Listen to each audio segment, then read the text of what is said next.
El retrato oval. Edgar Allan Poe. El castillo al cual mi criado se había atrevido a entrar por la fuerza antes de permitir que, gravemente herido como estaba, pasara yo la noche al aire libre, era una de esas construcciones en las que se mezclan la lobreguez y la grandeza, y que durante largo tiempo se han alzado cejijuntas en los Apeninos, tan ciertas en la realidad como en la imaginación de Mrs. Radcliffe.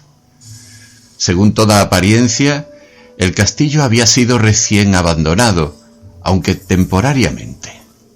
Nos instalamos en uno de los aposentos más pequeños y menos suntuosos. Hallábase en una apartada torre del edificio. Sus decoraciones eran ricas pero ajadas y viejas.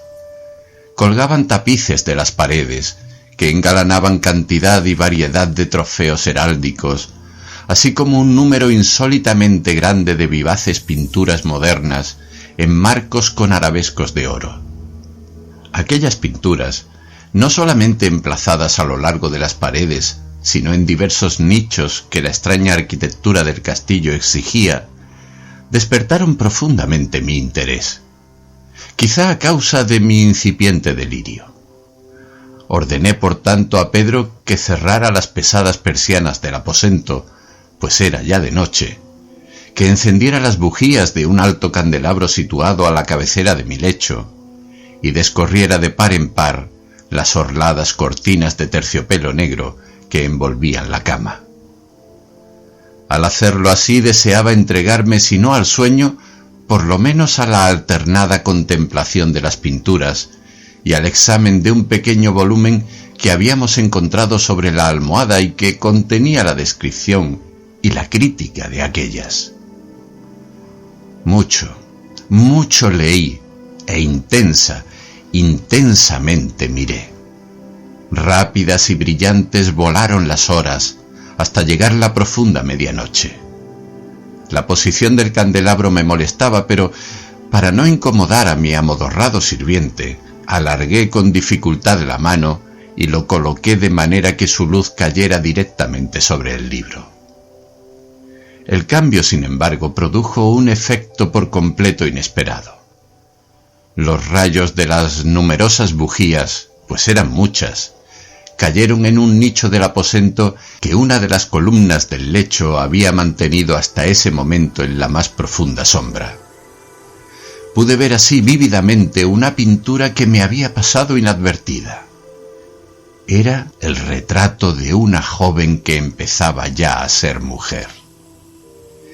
Miré presurosamente su retrato y cerré los ojos. Al principio no alcancé a comprender por qué lo había hecho, pero mientras mis párpados continuaban cerrados, cruzó por mi mente la razón de mi conducta.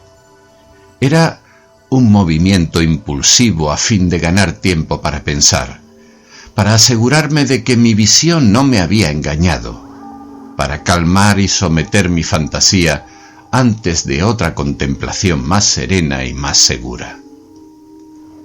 Instantes después, volví a mirar fijamente la pintura.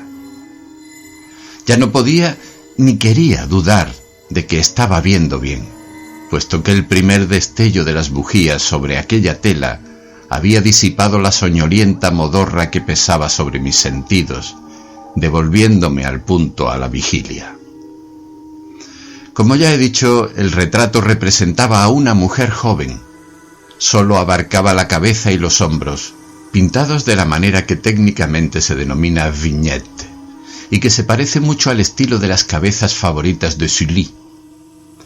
Los brazos, el seno y hasta los extremos del radiante cabello se mezclaban imperceptiblemente en la vaga pero profunda sombra que formaba el fondo del retrato. El marco era oval, ricamente dorado y afiligranado en estilo morisco. Como objeto de arte nada podía ser más admirable que aquella pintura, pero lo que me había emocionado de manera tan súbita y vehemente no era la ejecución de la obra, ni la inmortal belleza del retrato. Menos aún cabía pensar que mi fantasía, arrancada de su semisueño, hubiera confundido aquella cabeza con la de una persona viviente. Inmediatamente vi que las peculiaridades del diseño, de la viñete y del marco tenían que haber repelido semejante idea, impidiendo incluso que persistiera un solo instante. Pensando intensamente en todo eso, quedéme tal vez una hora a medias sentado, a medias reclinado, con los ojos fijos en el retrato. Por fin, satisfecho del verdadero secreto de su efecto, me dejé caer hacia atrás en el lecho. Había descubierto que el hechizo del cuadro residía en una absoluta posibilidad de vida en su expresión que, sobresaltándome al comienzo, terminó por confundirme, someterme y aterrarme. Con profundo y reverendo respeto volví a colocar el candelabro en su posición anterior. Alejada así de mi vista la causa de mi honda agitación, busqué vivamente el volumen que se ocupaba de las pinturas y su historia. Abriéndolo en el número que designaba al retrato oval, leí en él las vagas y extrañas palabras que siguen. Era una virgen de singular hermosura y tan encantadora como alegre. Aciaga la hora en que vio y amó y desposó al pintor. Él, apasionado, estudioso, austero, tenía ya una prometida en el arte.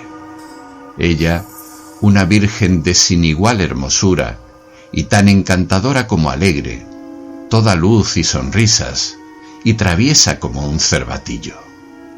Amándolo y mimándolo, y odiando tan solo al arte que era su rival, temiendo tan solo la paleta, los pinceles y los restantes enojosos instrumentos que la privaban de la contemplación de su amante.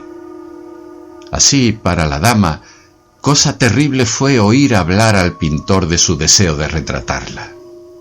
Pero era humilde y obediente, y durante muchas semanas posó dócilmente en el oscuro y elevado aposento de la torre, donde sólo desde lo alto caía la luz sobre la pálida tela.